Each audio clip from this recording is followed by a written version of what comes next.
Isang pinagpapalang hapon po, mga kapatid, mga kikibis, young adults, at sa lahat ng mga Kristiyanong kabataan all over the Philippines and all over the world. Happy Wednesday po sa inyo lahat.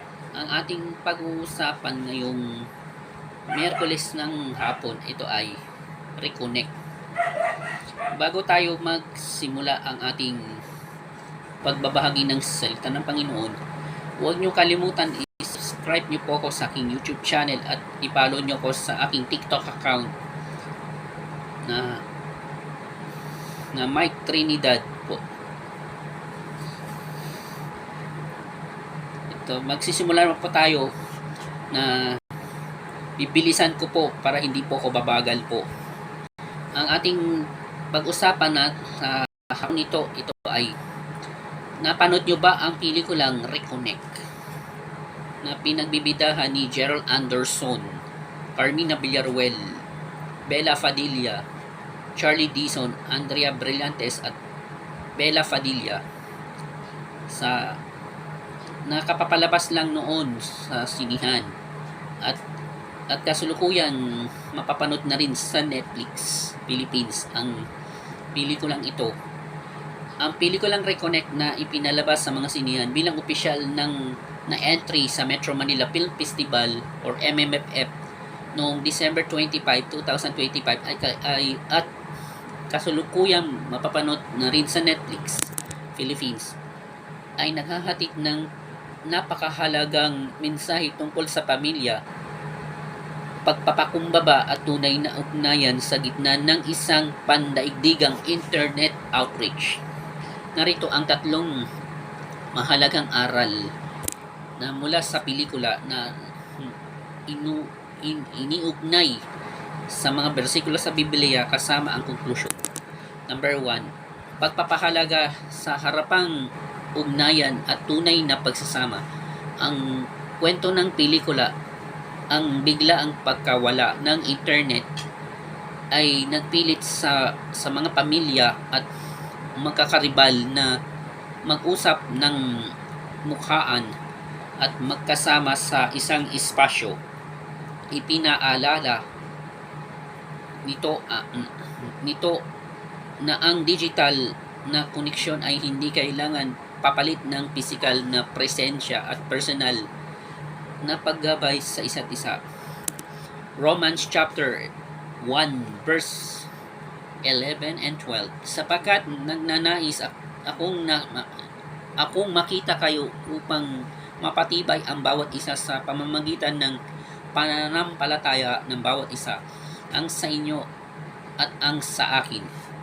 Aral, huwag nating hayaan palitan ng mga screen at social media ang totoong pakikipagkapwa-tao, ang pinakamahalagang regalo na may bibigay natin sa pamilya, lalo na tuwing Pasko, ay ang ating buong atensyon at presensya. Number 2, pagsisisi at pag-aayos ng mga sira o lumalamig na relasyon. Ipinapakita sa iba't ibang storyline ng pelikula gaya ng karakter ni Wes na ginampanan ni Gerald Anderson na nagdadalawang isip sa kanyang karelasyon, o ni Paula Alexamiro na isang scammer na ang krisis ay naging hudyat upang humingi ng tawad, magpakumbaba at ayusin ang mga lamat sa pamilya at kapwa.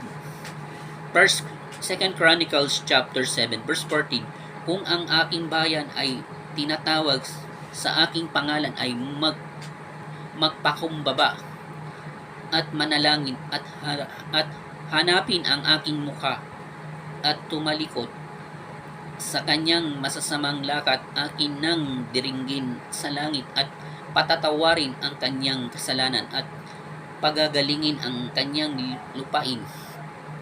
Aral, kung minsan kailangan tayong patayin ng Diyos ang ingay ng mundo gaya ng solar flare sa pelikula upang magising tayo sa ating mga pagkakamali, ang pagpapakumbaba at paghingi ng tawad ang susi para sa tunay na kagalingan at kapayapaan sa puso. Number 3, pagtuklas ng tunay na kaligayahan sa simpleng pamumuhay.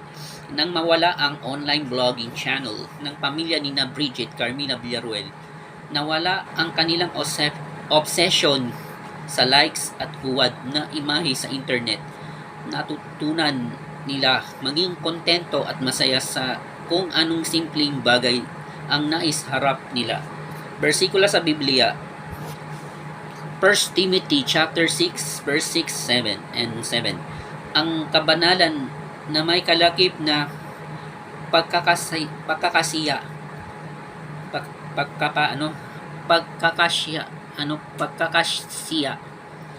sa ay malaking pakinabang sapagkat wala tayong dinala anuman sa sanlibutan at wala tayong may lalabas na anuman.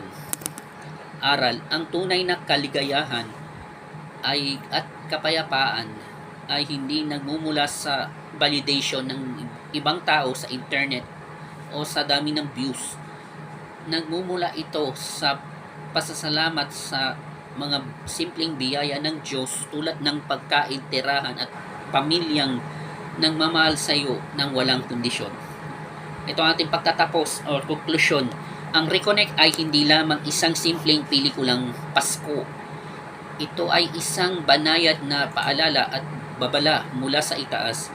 Ipinapakita nito na ang modernong teknolohiya bagamat kapaki-pakinabang at ay mayroon ding maging pader na humaharang sa ating puso upang makita ang pangangailangan ng mga taong nasa tabi lang natin.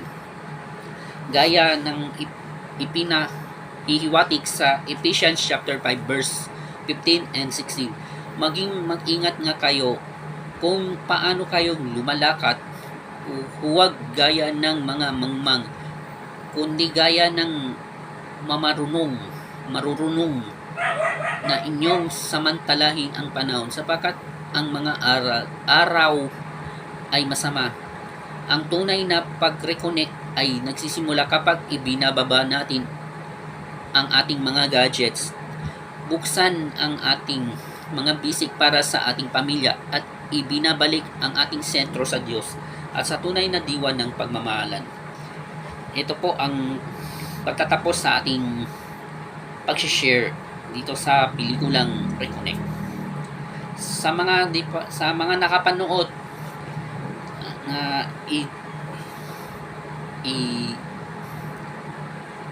sa mga nakapanood ng pelikulang ito na